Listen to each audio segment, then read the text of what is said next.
अहाना की जिंदगी मानो एक नए मोड़ पर पहुंच चुकी थी।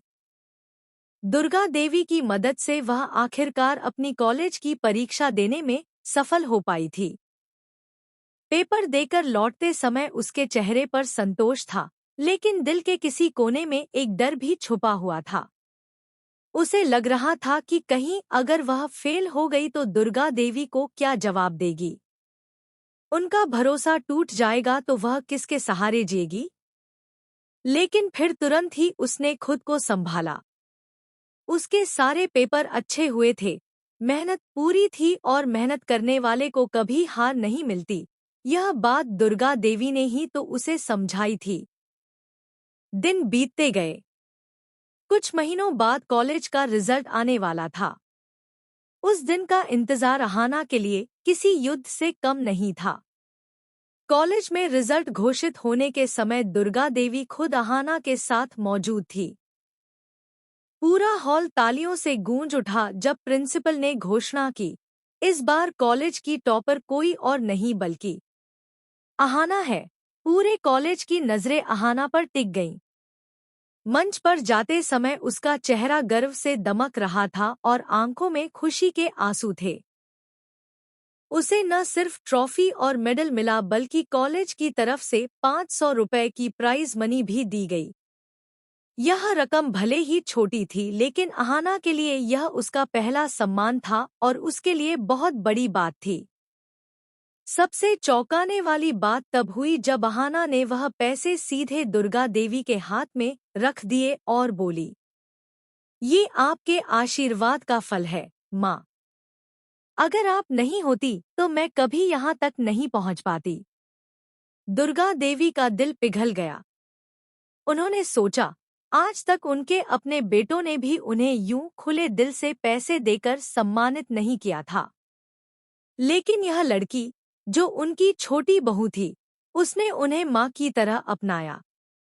उनकी आंखें भर आईं और पहली बार उन्हें लगा कि सचमुच अहाना उनके घर की असली लक्ष्मी है।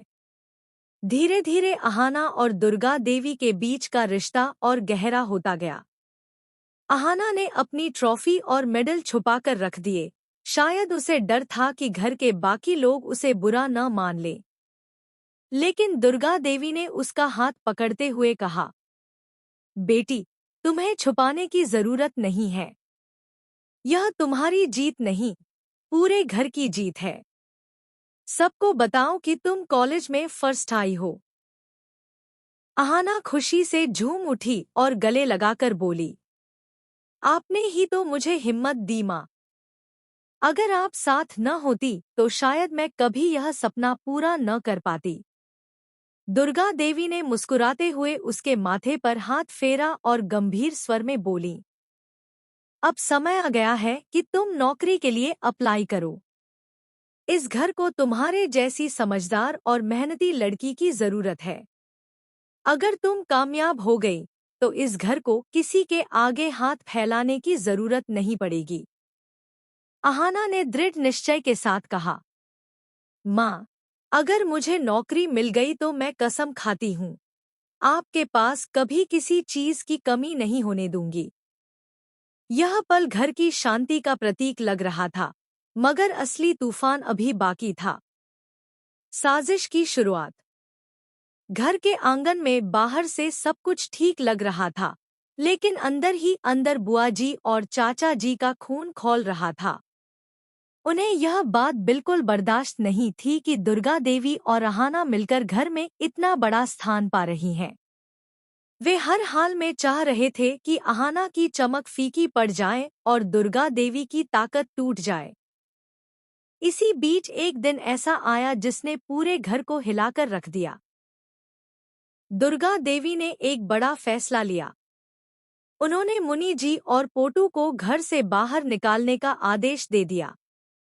वजह थी उनकी काली करतूतें। जब